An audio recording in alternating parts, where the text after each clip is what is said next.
Hello there guys, welcome back to Younes Talks Football, welcome back to a brand new video. I hope all of you are doing well today. This is video number 2 out of 2. If you didn't catch video number 1 from earlier on, where we dived a little bit more into the chaos that is occurring at Chelsea right now, and it only seems to be Chelsea, and I made this clear earlier on. Go and have a look at that video right there, Enzo Fernandez. It's still, up until now, just Enzo. I don't understand. It's just Enzo. What about the other players? Why is there no other clubs talking? Why is there no anyone else talking about other players? What's going on? No one is mentioning anything except Enzo Fernandez. That, I'm sorry, I'm not here to defend Enzo for what happened, but I'm here to make it fair. There's other people accountable here as well. If this is truly about what was being said, then don't just target Enzo. Target everyone that was singing on that bus. Is that not fair? What's going on? I've seen nothing up until this point except Enzo Fernandez. I'm sorry, I'm not having that. That is not fair. That is not fair. So anyway, let's see what happens. Also, don't forget to check out the second channel, link in the description, to my personal channel, where I had to re-upload the matchday vlog because UEFA got me. Honestly, go and have a look if you haven't seen it already. I'll leave a link to that video here as well if you didn't catch that Spain-England matchday vlog for the final, where I was so happy and then I was so depressed. Go and have a look if you haven't seen it already. Much appreciated, and keep your eyes peeled for a brand new video that's dropping on there next week. Now, let's get cracking. Talking about Enzo, let's talk internally at Chelsea. We've apparently got a list of players that have unfollowed him on Instagram. Let's get into this, and I'm going to address it. Here we go. 10 Chelsea players have unfollowed Enzo Fernandez on Instagram following the racist chanting incident. Fofana, Badiashile, Desassi, Gusto, Nkunku, Uguchuku, Malang Sarr, David Atro Fofana, Romeo Lavia, Armando Broja. Who invited Broja? Honestly, but still, look, let's look at this logically. I'm not surprised. I'm not saying that them unfollowing is even wrong. They're going to feel how they're going to feel, right? That's just the reality. My concern is what I've mentioned in the last 2 videos now, yet last night and earlier on today, is how is this going to get resolved at Chelsea? How are all of these people going to coexist? I don't know how. I genuinely don't know how. You've got a group that feel like they've been offended and attacked, and you've got Enzo Fernandez who has to make amends. These players are a large group, and this person cost 107 million. How are Chelsea going to manage this? I've seen shouts, let's just throw Enzo Fernandez away. Chelsea are not going to do that. If he costs 30 million, we might. He's 107 million, they're not going to do that. They're not going to do that. They're going to try and manage both sides with balance, right? And I don't know how you achieve that. With the group of players, the names that I've mentioned, how are they going to move forward? Are they all... This is the problem. If it was 1 or 2 players, you can deal with 1 or 2 players in terms of trying to, let's move past this. There's an entire group here that feel... Do you know what I mean? They feel attacked. We have to take that into consideration. Now, is every single player going to move past this? I'm not so sure. I'll be honest. I don't think so. Going into this season, I don't know how there isn't going to be some sort of animosity in the squad. I just don't know how. Let's hope, I said this earlier on, let's hope everyone can move forward with it. That's all we can do. That's all we can do. Enzo has to make it completely clear that he is absolutely sincere privately. There's nothing he can do publicly at this point. Nothing, right? Nothing. So don't even bother. Go and sort it out privately with them. Yeah? Do whatever you got to do to sort things out privately for the sake of yourself, where you work, your team, your teammates, everybody. Sort it out privately, and I hope the others can all understand. It's as simple as that. So let me know your thoughts down below. Much appreciated. Now, Enzo... No, not Enzo. Bloody hell. I've just got Enzo in my head. Let me start that again. Eden Hazard is back. Eden Hazard is back. Here he is. And they've used Eden Hazard here to market the brand new home kit. Here it is. Eden Hazard doing official promo with Chelsea for the new kit. Now, I got to be honest and say that it's smart on Chelsea Football Club's part to get this done, right? Very smart. I think it's a wise move to go and get a player that everyone loves so much in order to facilitate the marketing for this home kit. And he's back at Cobham and all sorts, meeting, and that jacket looks nice. I won't lie, that jacket looks really nice. Now, I'm not going to show too much before Chelsea decide to hit me with flipping copyright. I'm getting hit all over the place. But he was back at Cobham. He met Carlo Cudicini, Sam Kerr, a couple of others, faces that he recognised from Chelsea and the backroom staff. And then he goes on to reveal the home kit. And look, like I said, it's great to see Eden within the grounds of Cobham, right? I'll show you a little bit. Like there he is by the boots, where he used to get his boots before training. You know, it's very nostalgic. It's very nice, right? It's nice to see Eden back in the building. Now, some people are going to say, "Oh, yeah, no, you know what? It's made me like the kit now. I like the kit." I'm sorry, not for me. I'm just going to say that and stick with it. It's not for me. You could get flipping, I don't know, you could get an entire catwalk of 10 out of 10 models to put this Chelsea top on, and I still wouldn't be justifying this design. I'm sorry. Now, if Chelsea can win in this shirt, great. That's all that really matters. But that is not going to make me want to buy this shirt. Nothing will. Personally, I'm giving my experience here. I'm giving my opinion. I don't like the design. End of story. I think it's a ridiculous design. I think Nike have absolutely ruined it. Now, some people are going to like the funkiness, and some people are going to like the waves, and then you know, they're going to do all of that. Cool, that's on you. That's the way. That's your taste. That's your taste. But yeah, for me, nah, not for me. Not for me. So that's that. But Eden Hazard back in the building. Gotta love it. Gotta love it. So for that, Chelsea, well done. You done well there. You done well. Right. Talking about the shirt. Have you realised there's something missing? Again. Yeah, we got no front of shirt sponsor. Brilliant. 2 years in a row. Fantastic. But we've got an update. What is going on that front? Well, here is Lucas Bajek, who always fills us in with the financials and what's going on in terms of the financial side of the game, especially with Chelsea and sponsorships. Here he is. Here's what he has to say. Check this out. The club's internal structures, so CEO, CRO, SDs, so that's the Chief Executive Officer, Chief Revenue Officer, Sporting Directors, etc., have different opinions on various topics. So currently, Eghbali is only responsible for finding a new front of shirt sponsor. Can I just pause that, by the way? Can I just pause that? Everyone has different opinions on various topics. So Eghbali has had to go, you know what, I'm dealing with this. This is why, I have to say, this is why I honestly believe Roman structure, the structure was just so simple, so straightforward, just so there. Do you know what I mean? Boss, one director, one manager, end of story. We don't need anything else. Now, when we're talking business, obviously you need other people. But Eghbali has taken this now in full charge. So let's keep reading. Eghbali is trying to get a sponsor from Saudi Arabia. It's not about Riyadh Air, but he is afraid of the backlash from fans like in case of Stake.com.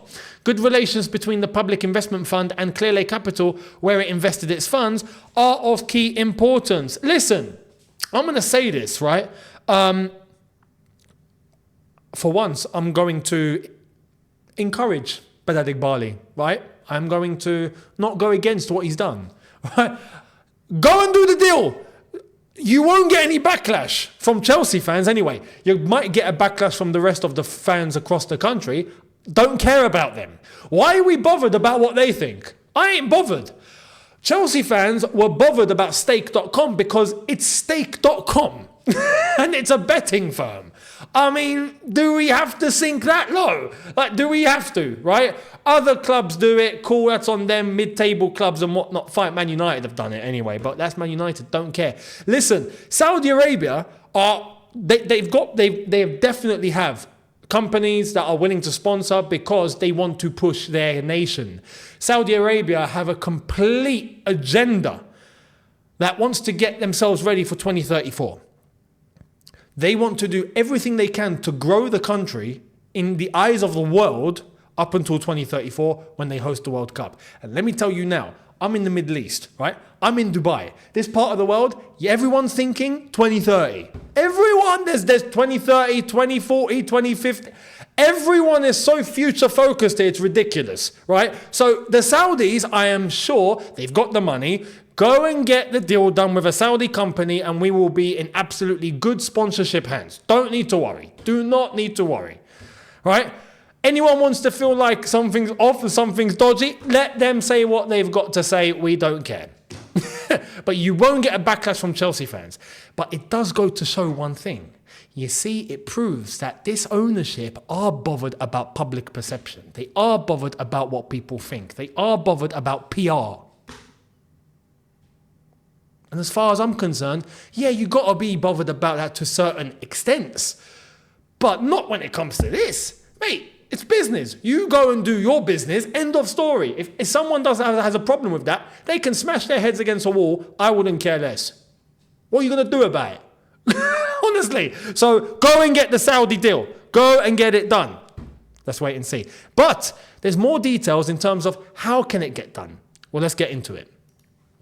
Talks are ongoing, but no one is able to offer 45 to 50 million per year. The Saudis are willing to reach an agreement, but at an appropriate market value. Riyadh Air's offer was significantly lower than the club's expectations. Juventus are struggling with a similar problem, as they did not agree to the carrier's offer of 20 million euros per year as part of a long-term contract. Next season, we will likely see the Infinite Athlete logo on the sleeve of the match and training jerseys. Although nothing has been finally decided, the original deal was for only 1 year to remain as a shirt sponsor. So we could just end up having Infinite Athlete on the front again if we were to do another year. But we have to be realistic here. I understand that you set your asking price above what you would be happy to do. 45, 50 million. We're not a Champions League team. We're not going to get that.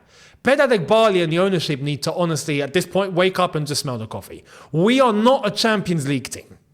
No one will sponsor us for that much. It's not happening. We're lucky we got 40 million from Infinite Athlete. We are lucky. So we should honestly count our blessings. We're in the Conference League. That doesn't do anything for anybody. So I would honestly try and get a Saudi sponsor at about 40 mil. If we are to even add 1 or 2 mil on top of that, cool. Cool, take it. Because you leave yourself room to negotiate further and extend for more money when we do, hopefully, end up in the Champions League again. And then they'll be like, okay, all right, cool. Then we will offer 50 and 60s and whatnot. We're not there. So I think we've got to be a bit realistic here. But let's wait and see what happens. And let's see what Eghbali can pull off. He's got good Saudi connections. And don't be bothered about the Saudis and what people are going to think. Just go and get the deal done. That's it. Let me know your thoughts on that. Now, breaking news out of Manchester United. I can't believe this has happened. Leny Yoro to Man United is a here we go. Deal in place after first part of the medical has been completed. More tests to follow. Then he's ready to sign 5-year deal until June 2029. Lille and Man United have all documents set for deal worth 50 million euros plus several add-ons. So, congrats to Man United. Wow. I didn't expect it. I really didn't. I thought he was Real Madrid bound. I'll be completely honest. I thought he had Real Madrid written all over him. So for that, unbelievable. Congrats, Man United. Now, like I said earlier on, he is young and he's highly rated. He's very highly rated, but he's young. And there's a chance United could just destroy his development. There is. But they might not. And this is where, say for example, they get a De Ligt. You have De Ligt and you have Leny Yoro. That's a great balance there between experience and youth. Do you know what I mean? So that can actually work out pretty well. So we'll see what happens. But Manchester United have got their man. Congrats. And we'll see what happens. Do you think he'll succeed or do you think he will flop? Let me know down below in the comment section. Now let's jump to England. A very interesting development. Very interesting development. Check this out. Ange Postecoglou is expected to be on the list of candidates being considered to become the next England manager. What? You know what would be funny? What would just be funny, yeah? Imagine Ange Postecoglou left Tottenham, went to England, and then Tottenham went and got Gareth Southgate. I mean, wow. It would just be poetry, wouldn't it? It would just be hilarious. They're so well matched, Tottenham and Southgate. I mean, it's always coming up short, I guess, isn't it? And like I said, I have respect for Southgate, of course. But when you don't ever get it over the line, you don't ever get it over the line. And that's Tottenham in a nutshell. So, maybe it's a match made in heaven. Ange Postecoglou, though, to England. You know what? There's pros and there's cons to this. The pros would be, oh my God, the attacking players would be getting absolute freedom. We will be scoring goals for fun under Ange Postecoglou, without a doubt. But there's a problem. Set pieces won't exist anymore, that's one. And two, forget defending, RIP defending.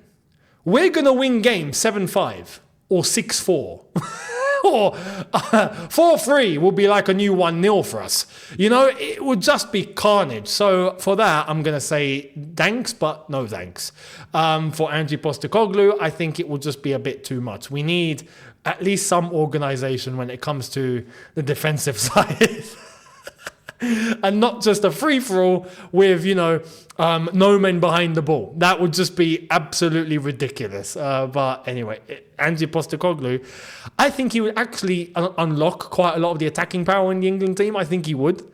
But I think we'll be leaking goals for fun as well. So we'll see. Anyway, let me know your thoughts down below. To end, I want to make a point. Here's Real Madrid. Check this out. Official and confirmed, Luka Modric signs new deal at Real Madrid until June 2025. He will be the new Real Madrid captain.